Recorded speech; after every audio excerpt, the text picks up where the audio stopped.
Buenos días, hermanos. Abran sus Biblias en el libro de Joel, capítulo número 1.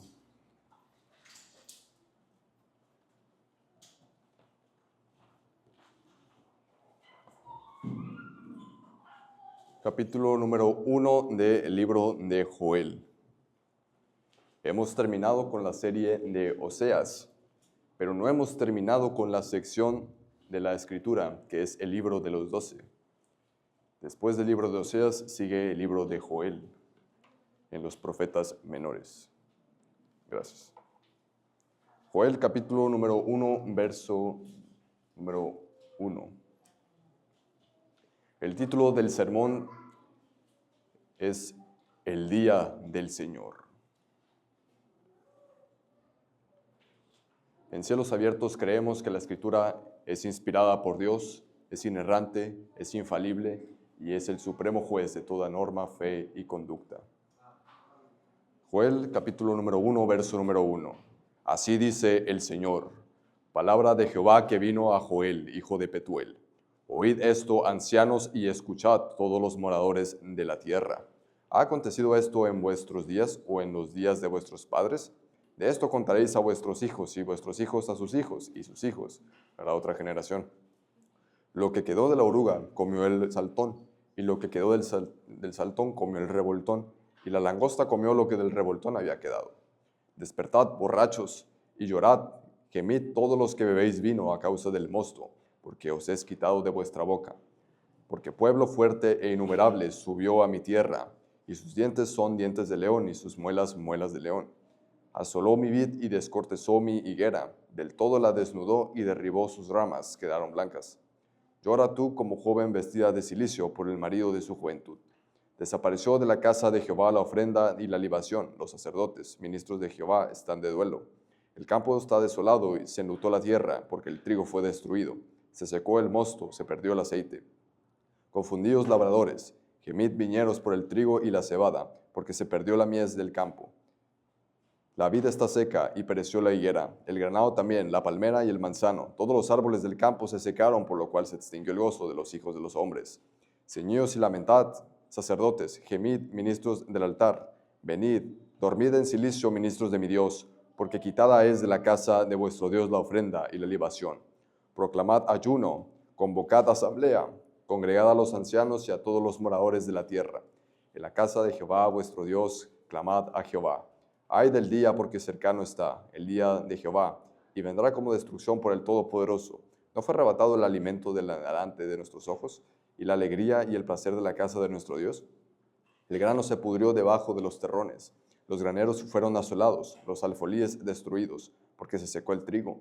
Cómo gimieron las bestias, cuán turbados anduvieron los hatos de los bueyes, porque no tuvieron pastos. También fueron asolados los rebaños de las ovejas.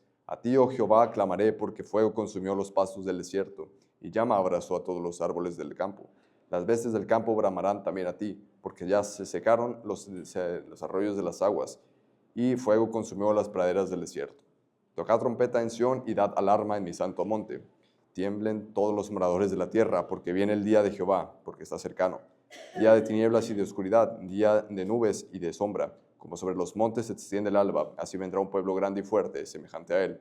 No lo hubo jamás, ni después de él lo habrá en años de muchas generaciones. Delante de él consumirá fuego, tras de él abrazará llama como el huerto del Edén. Será la tierra de delante de él, y detrás de él como el desierto asolado. Ni tampoco habrá quien de él escape. Su aspecto como aspecto de caballos, y como gente de caballo correrán. Como estruendo de carros saltarán sobre las cumbres de los montes, como sonido de la llama de fuego, que consume hojarascas como pueblo fuerte dispuesto para la batalla. De delante de él temerán los pueblos, se pondrán pálidos todos los semblantes. Como valientes correrán, como hombres de guerra subirán el muro. Cada cual marchará por su camino y no torcerá su rumbo. Ninguno estrechará a su compañero, cada uno irá por su carrera, y aun cayendo sobre la espada, no se herirán. Irán por la ciudad, correrán por el muro, subirán por las casas, entrarán por las ventanas a manera de ladrones. Delante de él temblará la tierra, se estremecerán los cielos, el sol y la luna se oscurecerán. Las estrellas retraerán su resplandor, y Jehová dará su orden delante de su ejército, porque muy grande es su campamento, fuerte es el que ejecuta su orden. porque grande es el día de Jehová y muy terrible. ¿Quién podrá soportarlo? Por eso, pues, ahora dice Jehová, convertíos a mí con todo vuestro corazón, con ayuno y lloro y lamento. Rasgad vuestro corazón y no vuestros vestidos, y convertíos a Jehová vuestro Dios, porque misericordioso es y clemente, tardo para la ira y grande en misericordia y que se duele del castigo. ¿Quién sabe si volverá y se arrepentirá y dejará bendición tras de él? Esto es ofrenda y libación para Jehová vuestro Dios. Tocad trompeta en Sión, proclamad ayuno, convocad asamblea, reunid al pueblo, santificad la reunión, juntad a los ancianos, congregad a los niños y a los que maman. Salga de su cámara el novio y de su tálamo la novia. Entre la entrada y el altar lloren los sacerdotes ministros de Jehová y digan, perdona, oh Jehová, a tu pueblo, y no entregues al oprobio tu heredad para que las naciones se enseñoreen de ella. Porque, ¿qué han de decir entre los pueblos? ¿Dónde está su Dios? Y Jehová, solícito por su tierra, perdonará a su pueblo. Responderá Jehová y dirá a su pueblo, he aquí yo os envío pan, mosto y aceite, y seré saciados de ellos. Y nunca más os pondré en oprobio entre las naciones. Y haré alejar de vosotros al del norte, y lo echaré en tierra seca y desierta. Su faz será hacia el mar oriental, y su fin al mar occidental. Y exhalará su hedor, y subirá su pudrición, porque hizo grandes cosas. Tierra, no temas. Alégrate y gózate, porque Jehová hará grandes cosas. Animales del campo, no temáis, porque los pastos del desierto reverdecerán, porque los árboles llevarán su fruto. La higuera y la vid darán sus frutos. Vosotros también, hijos de Sión, alegraos y gozaos en Jehová vuestro Dios, porque os ha dado la primera lluvia a su tiempo, y hará descender sobre vosotros lluvia temprana y tardía como al principio. Las eras se llenarán de trigo, y los lagares rebosarán de vino y aceite. Y os restituiré los años que comió la oruga, el saltón, el revoltón y la langosta, mi gran ejército que envié contra vosotros. Comeréis hasta saciaros y alabaréis el nombre de Jehová vuestro Dios, el cual hizo maravillas con vosotros, y nunca jamás será mi pueblo avergonzado. Y conoceréis que en medio de Israel estoy yo, y que yo soy Jehová vuestro Dios, y no hay otro, y mi pueblo nunca jamás será avergonzado. Amén. Vamos a orar. Nuestro Señor y Dios, te damos gracias por tu gran amor y bondad, Señor. Gracias por permitirnos llegar hasta aquí y escuchar tu santa palabra. En esta mañana, nuestro Señor, te pedimos que nos des iluminación, tu Espíritu Santo, para comprender lo que tu Escritura dice. Ayúdanos, Señor, a ver cómo es el verdadero avivamiento. Te pedimos que tu nombre sea exaltado. Y te pedimos, nuestro Señor, que nos ayudes para entender cómo es el avivamiento. Te pedimos que mandes avivamiento en esta tierra, que tu nombre sea exaltado. Y te pedimos, nuestro Señor, que confrontes nuestro pecado y que nos ayudes a humillarnos y estar bien delante de ti. Que tu nombre sea exaltado entre nosotros primeramente, para que así, Señor, venga el avivamiento. Porque te pedimos todo esto y que tu Hijo, el Señor Jesucristo, sea glorificado en el día de hoy. Te damos gracias por todo, en el nombre del Señor Jesús. Amén. Hermanos, ¿cuántos de nosotros hemos escuchado la palabra avivamiento? Es un tema muy anhelado por varios creyentes, el tema del avivamiento. Sin embargo, ¿cuántos de nosotros sabemos cómo o por qué ocurre un avivamiento? El libro de Joel, hermanos, es un libro de avivamiento. Si nosotros vamos al verso número 1, dice, palabra de Jehová que vino a Joel, hijo de Petuel. Hermanos, se desconoce la fecha exacta del libro de Joel. Algunos dicen que es preexílico, otros dicen que es posexílico. Pero sin embargo, nosotros podemos ver que hay temas que son relevantes para lo que es la iglesia cristiana. El libro de Joel es como una pequeña colina. Vemos que el capítulo 1, del verso 1 al capítulo 2, verso 27, que es la lectura que hemos tenido, es como la base de una colina. El capítulo número 2, del 28 al 32, es la cima de la colina. Todo el capítulo 3 es la otra bajada de la colina. Ese es el orden del libro de Joel que se presenta. Joel es la continuidad del libro de Oseas, dentro de un libro más grande que es el libro de los 12, de los profetas menores. Y vemos aquí que Joel se dirige a un público en general, como dice el verso número 2. Dice, oíd esto, ancianos, y escuchad todos los moradores de la tierra. Lo que vemos aquí es que Joel, el mensaje de Joel, la profecía de Joel, es aplicada tanto a los altos cargos de la iglesia como también a todo el pueblo. Era la congregación, la asamblea o la iglesia del Antiguo Testamento. Vemos también aquí que Joel comienza profetizando ya sea a los padres de familia como también a los hijos y a los nietos. Y se va así progresivamente. Verso número 3. Dice, de esto contaréis a vuestros hijos y vuestros hijos a sus hijos y sus hijos a la otra generación. Lo que vemos que Joel está haciendo es una profecía general para todo el pueblo del Señor, incluyendo también a lo que son los hijos. Por eso, hermanos, es algo bueno y bíblico y escriturario que nosotros, o los que son padres, puedan traer a sus hijos a lo que es la iglesia y a la predicación, debido a que eso es lo que el profeta Joel está diciendo, que se traiga a los hijos. Ahora, lo que vemos aquí es que el profeta Joel quiere que no solamente se traiga a los hijos y que escuchen la palabra, sino que también los padres tengan una acción, que ellos cuenten a los hijos y a sus hijos y hasta la otra generación. ¿Acaso tú que estás en el día de hoy, estás catequizando a tu hijo? ¿Le estás enseñando lo que es la palabra del Señor? Esto es lo que el profeta Joel nos manda en el verso número 3. De esto contaréis a vuestros hijos y vuestros hijos a sus hijos y sus hijos a la otra generación. Joel está remontándose a lo que fueron las palabras de Moisés en Deuteronomio 6, de cómo la palabra del Señor debería de ser traspasada de un hijo a otro. Ahora, vemos aquí que el profeta Joel está hablándole a toda la asamblea y les está diciendo lo que es una profecía. Lo que quedó de la oruga comió el saltón, y lo que quedó del saltón comió el revoltón, y la langosta comió lo que el del revoltón había quedado.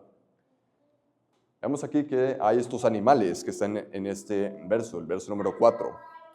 Y para ponerles un poco en el contexto general de lo que son estos animales, hay que entender que en la cultura del antiguo cercano oriente, donde se encuentra Israel, Babilonia, entre otras naciones, Canaán, por ejemplo, las langostas eran el terror de los campesinos y de los que cultivaban la tierra, debido a que ellos podían tener una gran cosecha, pero si llegaba un enjambre de langostas, todo el trabajo de un año quedaba destrozado.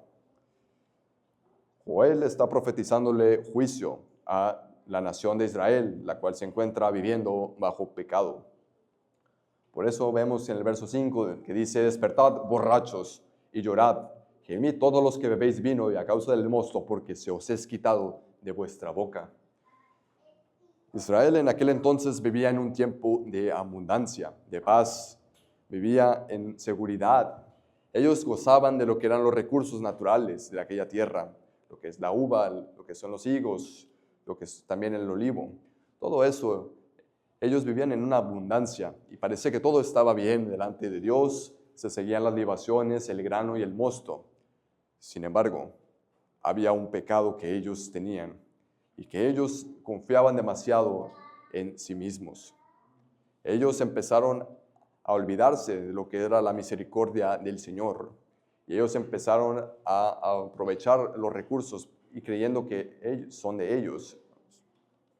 Ellos también empezaron con un fariseísmo. Ellos eran nominales. Ellos hacían los rituales que fueron prescritos por Moisés de una manera mecánica. Ellos no se detenían a pensar el significado del éxodo que apuntaba a un nuevo éxodo. Este pueblo, vemos que se le está profetizando un juicio, lo que es el terror de los campesinos, lo que es las langostas. Y si pueden buscar en sus Biblias, Éxodo capítulo número 10, verso número 5. ¿Por qué aparecen langostas específicamente, hermanos? En cuanto al Éxodo, Dios mandó juicio al reino del faraón, que era Egipto, y mandó específicamente 10 plagas para que de esa manera vieran lo que es el Señor. Así como dijo el Señor en Éxodo 12:12, pues yo pasaré aquella noche por la tierra de Egipto y heriré todo primogénito de la tierra de Egipto.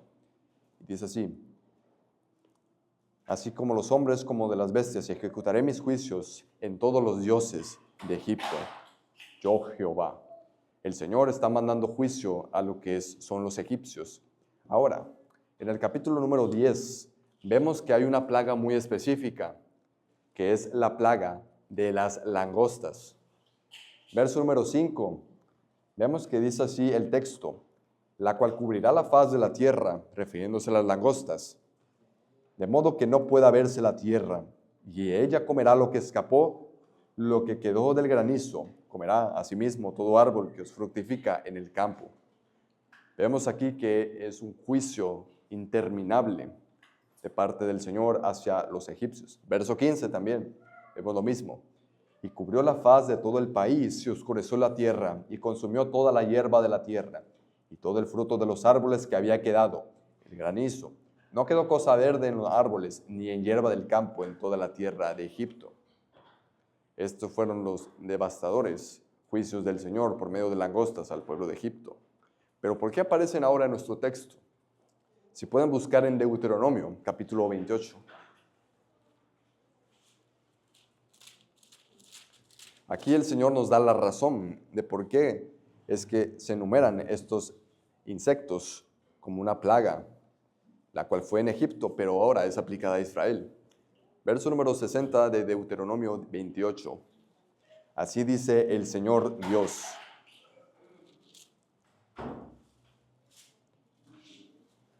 Verso número 60 de Deuteronomio 28. Y traerás sobre ti todos los males de Egipto, delante de los cuales temiste, y no te dejarán. Y dentro de esos males está la plaga de las langostas, las cuales el profeta Oseas está enumerando. Y en este mismo capítulo de Deuteronomio 28, si podemos ir un poco más atrás al verso 38, vemos que estas son las maldiciones por quebrantar el pacto, el antiguo pacto.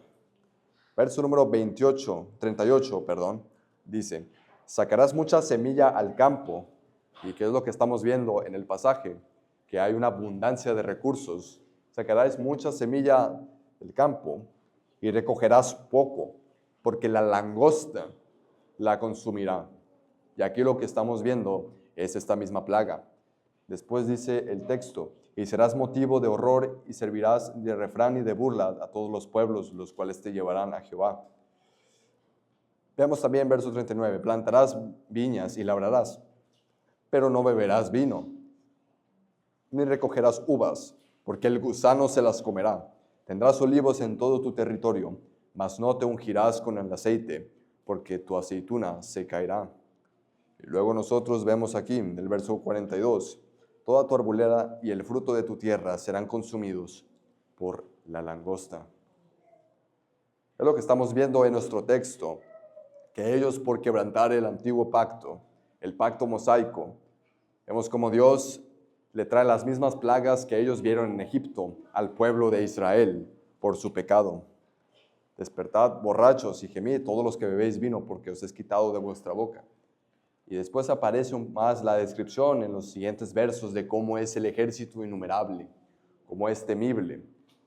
El terror que ellos tenían vendrá sobre ellos porque se les quitó lo que ellos más amaban.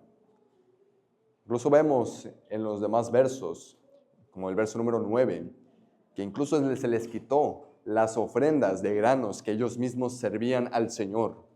Esos mismos recursos que eran utilizados en la liturgia ceremonial del Antiguo Testamento, donde se hacían las ofrendas de granos o las libaciones, que eran ofrendar vino al Señor. Estas mismas cosas se les quitó por el pecado del falso sometimiento a Dios, la falsa adoración, el adorar al Señor con boca, pero no con corazón. Eso es lo que el Señor está diciéndole y castigándolos. Dios hastió de sus ofrendas, que eran para maquillar su pecado y estar en alguna paz con Dios que ellos mismos creían. Como a estos borrachos, Dios es capaz de quitarte lo que más amas si estás viviendo una vida de legalismo y de fariseísmo. ¿Acaso tú, que estás el día de hoy, intentas cubrir tu pecado con buenas obras y no con la sangre de Cristo? ¿Acaso tú vives una vida de pecado, pero intentas quedar en paz con Dios al venir a la iglesia? ¿Acaso intentas quedar en paz con Dios al cantar los himnos, salmos y cánticos espirituales que se entonan en esta congregación? ¿Acaso tú crees que vas a escapar del juicio de Dios al dar una simple ofrenda en aquel buzón que tenemos ahí?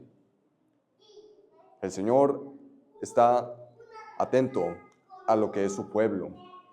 El Señor quiere una adoración que venga del corazón y no de la boca.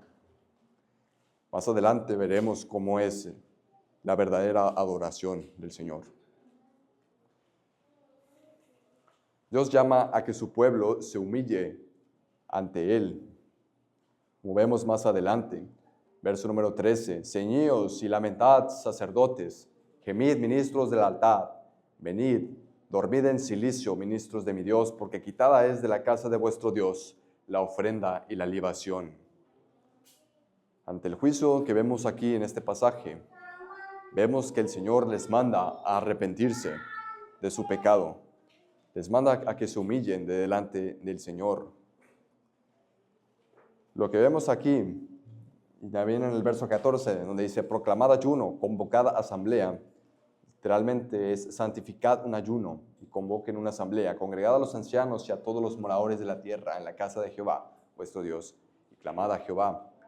La razón porque ay del día del Señor, ay del día porque cercano está el día del Señor y vendrá como destrucción por el Todopoderoso. Lo que vemos aquí es que solamente el juicio de las langostas que aconteció a Israel es solamente una sombra de lo que va a ser el día del Señor, que es el día del juicio final, uno de los días de los juicios al pueblo de Israel. Cuando nosotros decimos o hablamos o como saludamos en la mañana de feliz día del Señor, o hoy es el día del Señor, hermanos, nosotros nos lo asimilamos por el Nuevo Testamento a que es un día en el que el Señor resucitó y en el que nosotros nos congregamos a adorar al Señor. Ahora, en el Antiguo Testamento es otro significado el día del Señor. El día del Señor es un día de un juicio que el Señor ha prometido y profetizado por los profetas. A eso se refiere Joel con el día del Señor, que también puede interpretarse en algunos pasajes como el juicio final. Ese es el día del Señor. Vemos aquí en el verso número 16, ¿no fue rematado el alimento delante de vuestros ojos y la alegría y el placer de la casa de nuestro Dios? Vemos aquí las devastadoras consecuencias de su pecado. Y vemos también aquí, verso 18, cómo gimieron las bestias, cuán turbados anduvieron los hatos de los bueyes, porque no tuvieron pastos. También fueron asolados los rebaños de las ovejas. Vemos que incluso las maldiciones que Dios le da al pueblo de Israel no solamente afectan la agricultura, sino que también afectan a lo que son los animales, la ganadería.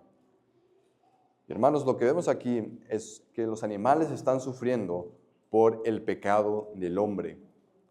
Estos mismos animales que por gracia de Dios, por el pacto noético, gozan de una libertad y también de una cierta paz.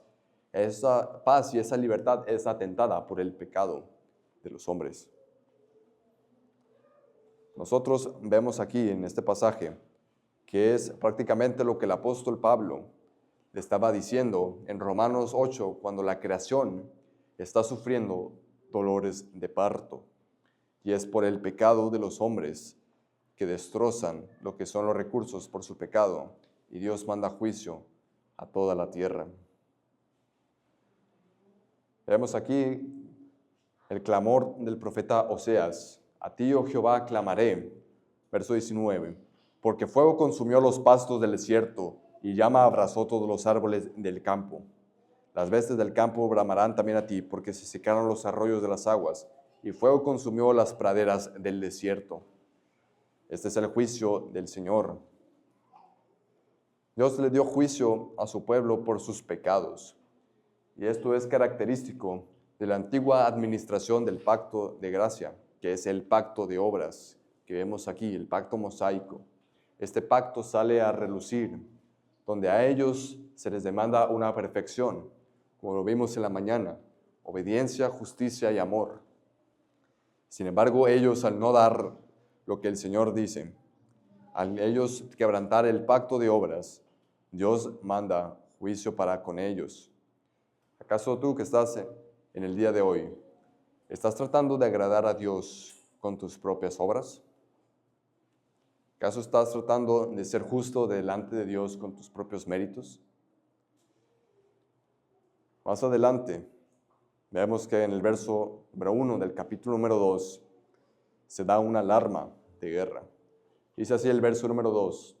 Tocad trompeta en Sión y dad alarma en mi santo monte. Tiemblen todos los moradores de la tierra, porque viene el día de Jehová, porque está cercano. Hermanos, el juicio de las langostas es un juicio que viene de parte de Dios, hermanos. En Amós capítulo 7, y se los leo, verso 1, el Señor mismo es el autor del juicio de las langostas. Así me ha mostrado Jehová el Señor. He aquí, Él criaba langostas cuando comenzaban a crecer el heno tardío, y he aquí era el heno tardío después de las siegas del rey. Vemos cómo el Señor era el que criaba estas langostas preparadas para un juicio. Y ahora vemos en el verso número 2 que habla acerca del día del Señor, que cercano está. Es un día terrible y de oscuridad. Si el Señor preparó con antelación el juicio de las langostas, ¿cuánto más Él prepara lo que es el día del juicio a su pueblo, el día del Señor? Dice así, día de tinieblas y de oscuridad, día de nube y de sombra, como sobre los montes se extiende el alba. Así verán un pueblo grande y fuerte, semejante a él, no hubo jamás, ni después de él lo habrá en años de muchas generaciones. Lo que estamos viendo aquí, hermanos, es el día del Señor, un día de oscuro juicio para todos aquellos que se rebelan en contra del Señor. Aquí en este pasaje se habla de un ejército que es grande y que es poderoso. Y este pasaje es debatido, pero puede apuntar a lo que son los babilonios, los cuales son un ejército grande e implacable, como lo fueron en la antigüedad. Además, en el verso número 1 del capítulo 3, habla de aquellos tiempos o aquel tiempo en el que el Señor hará volver la cautividad de Judá y de Jerusalén. Si recordarán en la historia de la redención, ¿quiénes fueron los que llevaron cautivos a Judá y a Jerusalén? El pueblo babilonio, hermanos. Ellos mismos están profetizados en el verso número 2, como este pueblo grande y fuerte, y que delante de él no lo hubo jamás.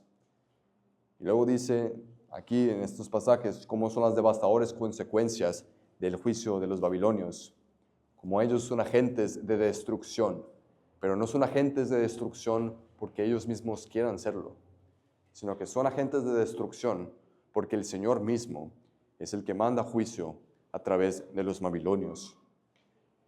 El Señor mismo es el que utiliza a estos babilonios como una herramienta para su divina providencia al darle juicio a Judá y Jerusalén. Lo que vemos aquí, hermanos, es lo que es una antelación de la caída de Jerusalén en el año 586 a.C., donde vemos que el rey Nabucodonosor con su ejército tomaron la ciudad de Jerusalén en donde estaba el rey Sedequías. Aquí vemos que se revela claramente que Dios es el que manda a sus agentes de destrucción para dar un justo juicio. Ahora, el apóstol Juan cita al libro de Joel para referirse a un ejército más grande aún. Y si pueden buscar en sus Biblias, Apocalipsis capítulo número 9.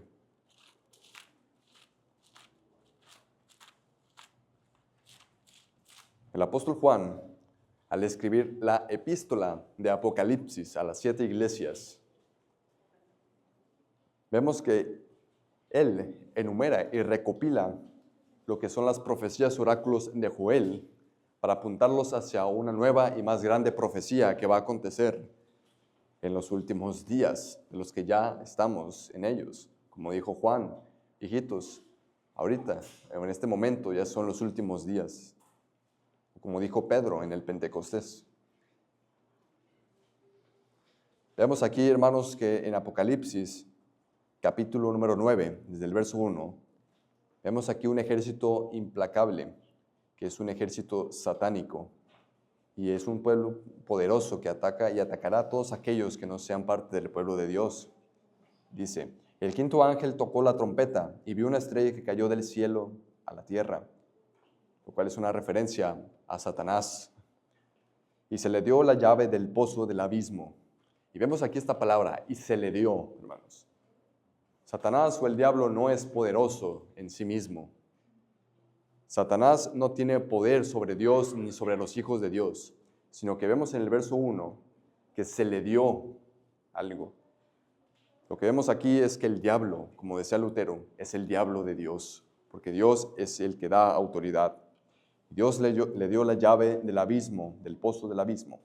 Verso 2, se abrió el pozo del abismo y subió humo del pozo, como humo de un gran horno, y se oscureció el sol y el aire por el humo del pozo, lo que es un símbolo de oscuridad espiritual. Y vemos en el verso 3, y del humo salieron langostas. Estas mismas langostas profetizadas en Joel apuntan a unas langostas peores, que es el ejército satánico, que vemos aquí en Apocalipsis, los cuales se pueden interpretar como demonios, como agentes satánicos.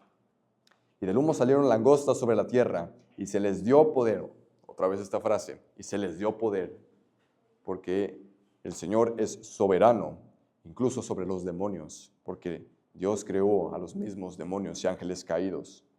Y se les dio poder como tienen poder los escorpiones de la tierra. Y el verso 4 dice, y se le mandó que no dañasen a la hierba de la tierra, ni a cosa verde alguna, ni a ningún árbol, sino solamente a los hombres que no tuviesen el sello de Dios en sus frentes.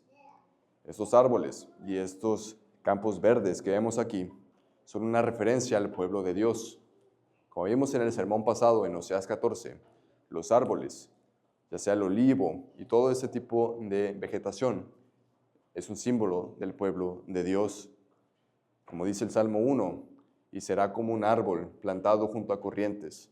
Vemos también en Jeremías 17, verso 9, verso 10, donde vemos aquí que ese mismo árbol es usado para creyentes. Estos demonios y agentes espirituales no pueden atacar a los creyentes. Y aquí el verso 5 es clave.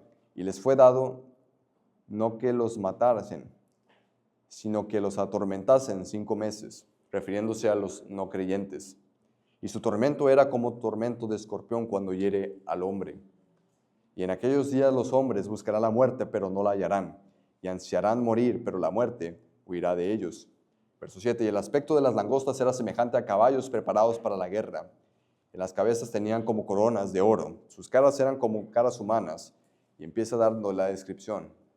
Verso 10, tenían colas como de escorpiones y también aguijones en sus colas. Tenían poder para dañar a los hombres durante 5 meses.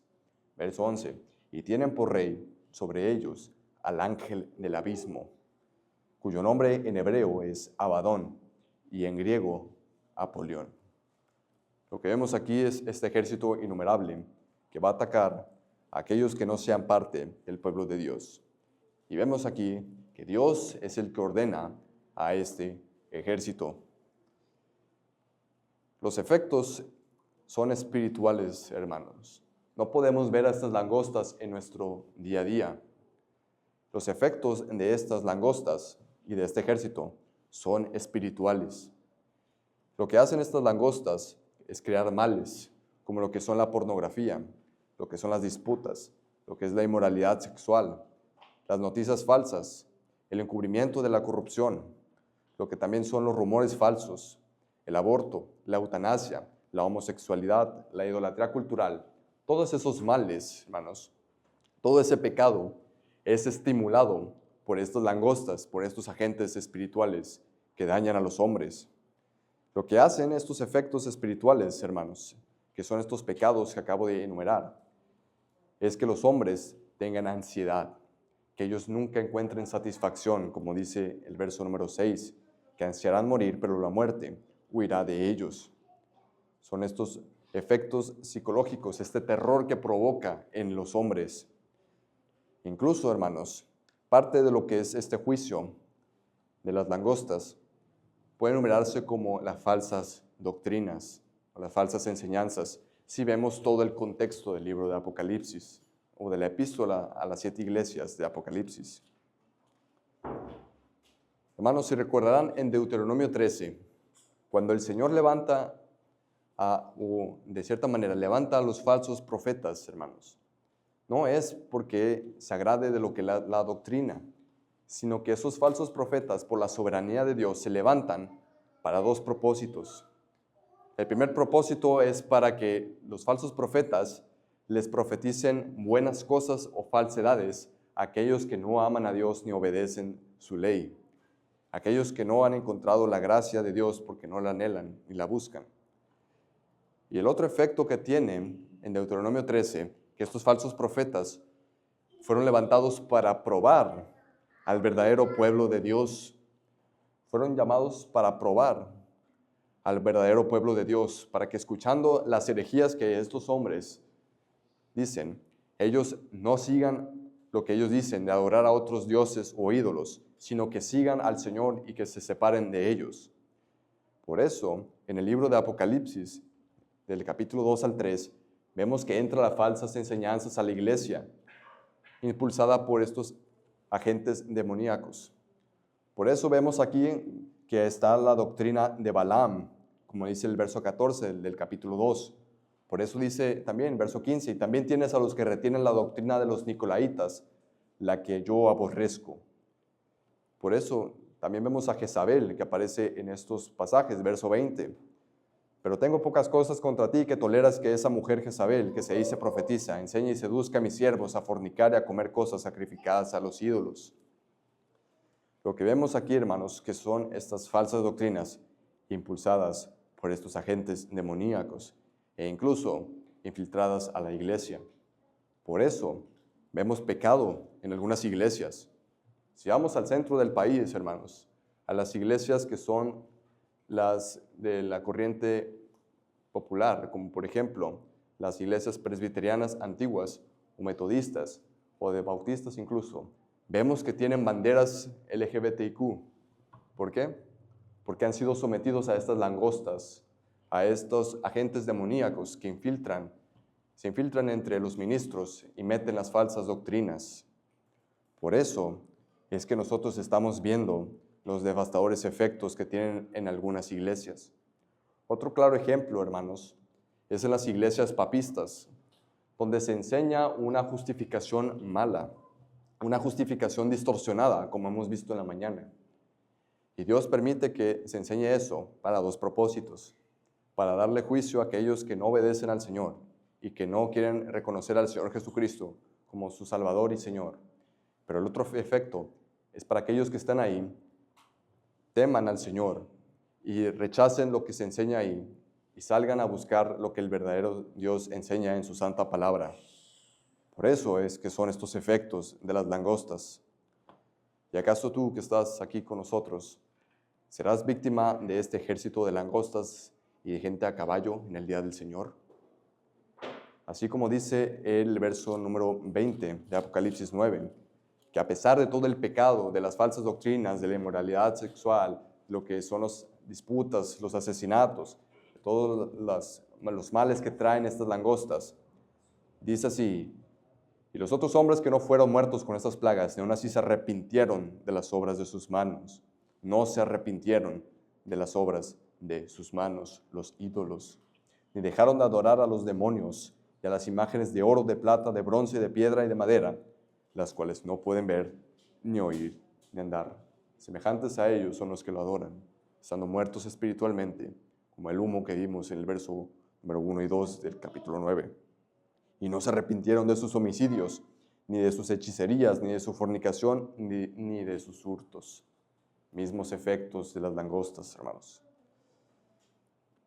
Veamos el verso 5 del capítulo 2 de Joel, que se identifica a este pueblo como un pueblo fuerte dispuesto para la batalla.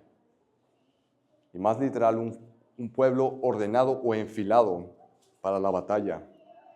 Así son nuestros enemigos espirituales, porque no tenemos lucha contra sangre y carne, sino contra estos enemigos de nuestras almas. Vemos aquí que delante de él se temerán los pueblos, se pondrán pálidos todos los semblantes. Vemos aquí, verso 10, delante de él temblará la tierra, se estremecerán los cielos y el sol, y la luna se oscurecerán, y las lunas y las estrellas retraerán su resplandor, que son los efectos del día del Señor. Jehová dará su orden delante de su ejército, porque muy grande es su campamento. Fuerte es el que ejecuta su orden, porque grande es el día de Jehová, muy terrible. ¿Quién podrá soportarlo? Lo que el profeta Joel está profetizando es en el día del Señor, hermanos. Y como este es un libro avivamentario, una de las características de los grandes avivamientos de la antigüedad, hermanos, es el predicar la palabra. Como vemos en el verso 1, Joel está predicando, profetizando la palabra de Jehová que vino hacia él, a Joel, hijo de Petuel.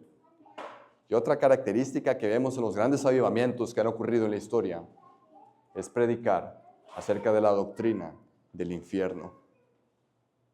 Por eso Joel están diciendo una y otra vez que viene el día del Señor y que es un día muy terrible y quién podrá soportarlo. La doctrina del infierno es una doctrina que ya casi no se predica en las iglesias. Sin embargo, el Señor Jesucristo era la persona que más predicó acerca de esa doctrina en todo el Nuevo Testamento y en toda la Escritura. Él llama al infierno como el Gehenna, como las tinieblas de afuera, en donde es un día de oscuridad y donde el gusano nunca muere, lo cual es un símbolo de la conciencia de los que están atormentados en el infierno. Vemos aquí que en el libro de Job se habla también del infierno. Tales son los caminos de todos los que se olvidan a Dios. La esperanza del impío perecerá, porque su esperanza será cortada y su confianza es tela de araña. Se apoyará en él en su casa, mas no permanecerá ella en pie. Se asirá de ella, mas no resistirá. La doctrina del infierno, hermanos, es predicada a lo largo de la Escritura. El Salmo número 5 nos habla a través de esa doctrina del juicio de Dios. Dice así: los insensatos no estarán delante de tus ojos, aborreces a todos los que hacen iniquidad, destruirás a los que hablan mentira, al hombre sanguinario y engañador abominará Jehová. Salmo 7, verso 11: Dios es juez justo y Dios está irado contra el impío todos los días. Si no se arrepiente, él afilará su espada. Armado tiene ya su arco y lo ha preparado. Asimismo, ha preparado armas de muerte y ha labrado saetas ardientes. He aquí, todas estas cosas son las que Dios utilizará en el infierno. El puritano Richard Baxter dice así acerca de la doctrina del infierno: pobres almas, qué desgracia va a ser una vida así, en que no habrá sino aflicción, una aflicción intensa, múltiple, que penetrará el corazón, en que no habrá ni el gozo de los santos, ni los antiguos placeres. Todas estas cosas que los hombres gozan, las cuales enumeramos en Apocalipsis, no estarán en el infierno, sino que estará el juicio de Dios. Joel está predicando la doctrina del infierno a la luz del Antiguo Testamento. Y es un lugar de perpetuo tormento, es un lugar terrible. Es el peor lugar en el que un ser humano pueda estar. Es indescriptible el infierno por naturaleza. Es un lugar donde no hay esperanza. Es un lugar lleno de lloro y de crujir de dientes. El infierno será el lugar de confusión de los religiosos, de aquellos como los que vemos en el pueblo de Joel, presentan sus sacrificios exteriormente, pero no interiormente. El infierno será también la recepción de aquellos que fueron inicuos durante toda su vida, de aquellos que nunca quisieron las cosas del Señor. En el infierno Dios se vengará de ellos. Ellos tendrán la divina venganza por sus pecados. En el infierno es un día donde no habrá otra oportunidad. No tendrán lo que hay en este mundo, ni los placeres que nosotros encontramos aquí, ni el pecado que ellos encontraron placentero. En el infierno es el lugar de los que nunca quisieron las cosas de Dios. Y también es el lugar de los que quisieron las cosas de Dios, pero no a Dios. Dios se vengará de ellos, hermanos, en este día. Será la decepción más grande de sus vidas y la depresión que no puede ser descrita. En el infierno no habrá otra cosa sino dolor, el cual nunca va a disminuir, sino que siempre aumentará. Es un lugar donde es eterno y donde no habrá final. Así como Dios es eterno, Él tendrá que dar su castigo eterno. Es algo habitual pensar de que los que están allá afuera serán los que entrarán en el infierno. Pero ¿qué hay de los que se encuentran en el día de hoy sentados aquí en las bancas? E incluso, ¿qué hay de aquellos que se paran aquí delante en los púlpitos? Nadie tendrá excepción en el día del infierno, hermanos. El infierno es un lugar para todos aquellos que no han venido al Señor Jesucristo en arrepentimiento y fe. Si no has venido a Cristo, Dios no te ha mandado allá, al infierno, por su pura misericordia y longanimidad. Así como Jonathan Edwards predicaba su sermón, pecadores en manos de un Dios airado. Él comparaba a los no conversos, a los nominales que venían a la iglesia, como a unas arañas o insectos que tenían en la mano, que Dios tenía en su mano, y que debajo había una llama de fuego. Que Dios, por su pura misericordia, no los mandaba allá, porque Él es paciente y desea que el hombre se arrepienta, pero que en un momento Dios tendrá que hacer así su mano y lanzarlos a la llama de fuego. Si rehusas arrepentirte, el infierno abrirá sus puertas para nunca cerrarlas. Ahí. Todos los horrores empezarán cuando veas a Dios cara a cara en el día del Señor. La creación misma tiembla ante el día del Señor. Dios tiene agentes preparados para juicio, tiene verdugos que son estos agentes espirituales que estarán ahí durante toda la eternidad. Y así como dice el apóstol Juan en Apocalipsis, y decían a los montes y a las peñas, caed sobre nosotros y escondednos del rostro de aquel que está sentado sobre el trono y de la ira del Cordero, porque el gran día de su ira ha llegado, y ¿quién podrá sostenerse en pie? Ese es el día del Señor. El Señor llama al arrepentimiento genuino. Dice, verso 12, por esa doctrina del infierno, hermanos, por eso, pues, ahora dice Jehová, arrepentíos a mí, convertíos a mí, arrepentíos a mí con todo vuestro corazón, con ayuno y lloro y lamento. Verso 13, rasgad vuestro corazón y no vuestros vestidos, y convertíos o arrepentíos a Jehová vuestro Dios, porque misericordioso es y clemente, tardo para la ira y grande en misericordia, y que se duele del castigo. Dios llama a que sea un arrepentimiento genuino, no que venga de un corazón hipócrita, sino que sea un corazón arrepentido, que se jacte, no que se jacte de la piedad exterior, sino que se jacte y se gloríe en Jesucristo. El puritano Thomas Watson, acerca de la doctrina del arrepentimiento, dice, estas son las dos alas en las cuales el creyente vuela al cielo, el arrepentimiento y la fe. Este dolor por el pecado no es superficial, es su santa agonía. Es llamado en la Escritura quebrantamiento de corazón. Los sacrificios de Dios son el espíritu quebrantado al corazón contrito. Salmo 51, 17. Y dice también Watson, y un desgarro de corazón. Rasgad vuestro corazón, como vemos en el verso número 13 que está citando. Ese es el verdadero arrepentimiento, el dolerse por el pecado y el de abrazar al Señor Jesucristo, que es el único que puede evitarte la pena del infierno, debido a que Él sufrió ya la ira de Dios por tus pecados, si es que realmente crees en Él. Jonathan Edwards fue uno de los hombres que estuvo durante las épocas de los avivamientos. Jonathan Edwards habla acerca del cómo y del por qué llegan los avivamientos, y es por la predicación de la palabra de Dios, por la humillación y también por predicarle lo que es el pecado a su pueblo. Dice así Jonathan Edwards: pero un sermón ahora fue predicado en el Shabbat antes de la lectura para mostrar la maligna tendencia de la práctica. El contexto era que había pecado en aquellos entonces. Jonathan Edwards veía borracheras en su tiempo. Veía también cómo jovencitos se iban y dormían juntos. También veía cómo se practicaban pandillas y cómo acosaban a mujeres incluso. Todos estos pecados, Jonathan Edwards en su sermón los exponía al público. Dice: pero ahora fue predicado un sermón en el Sabbat antes de la lectura para mostrar la maligna tendencia de la práctica y para persuadirlos a una reforma. Las personas son despertadas primero con una sensación de su miserable condición por naturaleza, el peligro que están de perecer eternamente y que eso es de gran importancia para ellos que escapen y tengan un mejor estado. Sus conciencias fueron quebrantadas.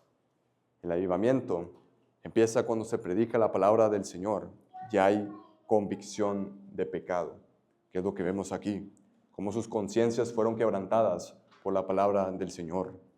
Eso es lo que provoca un avivamiento. Hermanos, en nuestros tiempos se habla mucho acerca de los avivamientos y se hacen conferencias de avivamientos y eventos en donde va a haber un avivamiento, hermanos. Pero el avivamiento empieza con un arrepentimiento genuino. Verso número 13. Vemos que este mismo arrepentimiento empieza con los propios líderes. Verso 13 del capítulo 1. Ceñíos y lamentad, sacerdotes, gemid, ministros del altar. En estos mismos eventos se ha informado que hay personas, hay ministros, que no lo hacen por amor a las almas, sino por amor a la cartera de ellos. No lo hacen y no predican por amor al corazón de aquellos que no tienen a Cristo o de aquellos de sus ovejas, sino que no les predican al corazón, sino a las carteras de su propia gente. Algunos llegan a torcer estos textos de Joel, diciendo que va a venir el juicio si no diezmas. Vendrá el saltón y el revoltón, y de lo que te quede después de tus finanzas vendrá la langosta. Pero estas son las mismas falsas doctrinas que se infiltran, y como ya las hemos expuesto el día de hoy, por parte de las verdaderas langostas que están detrás de estos falsos ministros. Sino que el verdadero arrepentimiento empieza con los ministros. Ceñíos, rasgad vuestro corazón y no vuestros vestidos. No seáis hipócritas. Ese es el verdadero arrepentimiento. El avivamiento empieza con la palabra del Señor. Verso 1:1 de Joel. Empieza con la oración también. Verso 19 del capítulo 1. Como clama al Señor Joel. Empieza también con la predicación de la palabra, donde el profeta Joel empieza a predicar acerca del infierno. Vemos también que es el arrepentimiento, otra característica que hay. Verso 13, rasgad vuestro corazón. Y luego sigue lo que es el avivamiento, que eso es del verso 28 al 32, que lo veremos después, hermanos. Hermanos, en cuanto a lo que son los días de humillación y lo que vemos aquí, días de la solemnidad, los bautistas particulares practicaban lo mismo que se practicaba en el Antiguo Testamento con el día de Joel, que vemos aquí. En estos días de humillación es donde el pueblo se reúne en tiempos de pestilencia, hambruna, guerra o algún otro mal o siniestro que se presente. Son días en donde específicamente se humillan delante del Señor, donde hay oración, donde hay confesión de pecado. Y en esos mismos días son restaurados y Dios los perdona. Estos mismos bautistas particulares del siglo XVII los llamaron asambleas solemnes. Ellos entendieron esto, que una iglesia que se humilla pronto será visitada por el Espíritu Santo. Los puritanos en el siglo XVII pasaron todo un siglo humillándose y orando al Señor para que traiga avivamiento. Lo que se cosechó en él con el siglo XVIII, donde estuvo Jonathan Edwards, George Whitefield, John Wesley, entre otros, con los grandes avivamientos. Y eso es lo que el Señor nos dice, que una iglesia que se humilla, que confiesa su pecado, que está pronto al arrepentimiento, es una iglesia que será visitada por el Espíritu Santo. Veamos aquí en este verso, porque es el carácter del Señor, porque misericordioso es y clemente. tardo para la ira y grande en misericordia, lo cual son las promesas del pacto de gracia. Son estos atributos de Dios que Moisés fue encontrado por ellos cuando él buscaba ver el rostro del Señor. Dice así el Señor: y pasando Jehová por delante de él, de Moisés, proclamó: Jehová, Jehová, fuerte, misericordioso y piadoso, tardo para la ira y grande en misericordia y verdad, que guarda misericordia a millares y que perdona la iniquidad, la rebelión y del pecado, y que de ningún modo tendrá por inocente al malvado, que visita la iniquidad de los padres sobre los hijos, sobre los hijos, sobre los hijos de los hijos, hasta la tercera y cuarta generación. El carácter mismo de Dios es un ser que perdona el pecado, que se duele del castigo. Verso 14 dice: y quién sabe si volverá y se arrepentirá. Y hermanos, tenemos que hacer una pequeña aclaración aquí. Con el hecho de que Dios se arrepienta, como dice el verso 14, no quiere decir que Él no sea inmutable. Dios es inmutable, hermanos. Pero si recordarán el teísmo clásico, Dios es sus atributos. Así también como dice Primera de Samuel, capítulo número 15, hablando acerca del mismo pasaje del arrepentimiento de Dios. Dice así: y además, el que es la gloria de Israel no mentirá ni se arrepentirá, porque no es hombre. Y aquí es la palabra clave: porque no es hombre. Dios no es un hombre para que se arrepienta. Lo que vemos aquí es que Dios no es hombre. Dios es Dios. Lo que vemos aquí también en cuanto a los hombres que se arrepienten, es que se arrepienten por su imperfección. Se arrepienten porque hicieron algo mal. Pero en cuanto a Dios es otro tema. Dios se arrepiente por su perfección, porque Él no tolera el pecado. Y es la manera en la que Dios nos dice cómo Él rechaza el pecado. Dios sigue siendo inmutable y Dios sigue teniendo su consejo y en su divina providencia. Él cumple sus decretos y no los cambia por la voluntad del hombre, sino que la voluntad del hombre concurre con la voluntad de Dios. Esa es la manera en la que Dios mismo salva a su pueblo al llamarlos al arrepentimiento y Él mismo expresando lo que Él ya tenía predestinado. Veamos aquí también que se ve este día del arrepentimiento. Más adelante vemos la restitución que hace el Señor. Dios mismo va a restaurar todas las cosas que por el pecado de ellos, no por la infidelidad de Dios, porque Dios siempre fue fiel, sino por el pecado de su pueblo, Dios va a restaurar todas las cosas que fueron destruidas por su pecado. Estos oráculos nos dejan ver otra cosa que también está en la Escritura, que es este tiempo de avivamiento que el Señor otorga. Este tiempo de restitución que el mismo apóstol Pedro mencionó cuando eran visitados por el avivamiento en la iglesia primitiva. Son estos mismos tiempos de refrigerio que el Señor estaba mandando. Así cuando Pedro predicó en el pórtico de Salomón y les llamó al arrepentimiento, está la promesa de estos tiempos de refrigerio. Verso número 19 de Hechos 3. Así que arrepentíos y convertíos para que sean borrados vuestros pecados, para que venga de la presencia del Señor tiempos de refrigerio. Y Él envía a Jesucristo que os fue antes anunciado. Estos son estos tiempos, el nuevo pacto, estos tiempos de refrigerio. Y restituiré, verso 25, los años que comió la oruga, el saltón, el revoltón y la langosta, mi gran ejército que envié contra vosotros. Si tú que estás sentado aquí has sido picado por estos insectos, por estas langostas o escorpiones, y has estado practicando lo que son estos males que te susurran al oído, el Señor es capaz de restituir todos estos males por bienes. Así como el pecado abundó, sobreabundó la gracia de nuestro Señor.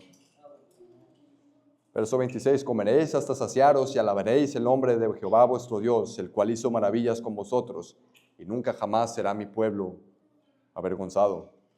Y conoceréis que en medio de Israel estoy yo, y que yo soy Jehová vuestro Dios y no hay otro. Mi pueblo nunca jamás será avergonzado. Y esta es la promesa del Señor, que Él nos llama al arrepentimiento genuino, que Dios está haciendo cosas nuevas de esta restitución que hace el Señor para con su pueblo. Hermanos, Dios no va a enviar avivamiento sin que antes pase esto, hermanos. Sin que antes su pueblo se humille, sin que antes su pueblo ore, sin que antes su pueblo vuelva a la palabra del Señor, sin que antes haya la predicación del Evangelio, como lo que pasó en la iglesia primitiva, lo que pasó en la patrística cuando empezaron a predicar la palabra y empezaron las persecuciones a los cristianos. Sin que antes pase lo que pasó en la época de la Reforma, en donde se empezó a descubrir la palabra. Y al igual que en los días de Josías, el rey, cuando se descubrió la ley, hubo arrepentimiento y hubo predicación de la palabra. Lo mismo que pasó en los tiempos de Jonathan Edwards, en el Gran Avivamiento, cuando se volvió a la palabra y se predicaba el pecado y el infierno, que son lo que dice la Escritura. Y es lo mismo que Dios puede hacer para mandar avivamiento al pueblo. Dios no va a enviar avivamiento sin que ante su pueblo proceda al arrepentimiento. Es un arrepentimiento interior y es una devoción a servirle a Él de todo corazón. Dios restaura y estamos en paz con Él por Jesucristo, quien es el mismo Yahweh Shalom, el Señor nuestra paz, encarnado. Él mismo nos manda que catequicemos a nuestros hijos y a que nos arrepintamos y escuchemos su voz, que nos humillemos. Dios mandará su último día del Señor para con todos aquellos que adoran el dragón y la bestia, rebelándose contra Dios y contra el Señor Jesucristo. Contra ellos vendrá la ira del que está sentado en el trono y la ira del Cordero de Dios. Así que nosotros, hermanos, procedamos al arrepentimiento genuino y esperemos en el Señor. Él va a restituir todas las cosas. Y los avivamientos son tiempos en los que el Espíritu Santo visita la iglesia y se predica a Jesucristo. Oremos, hermanos.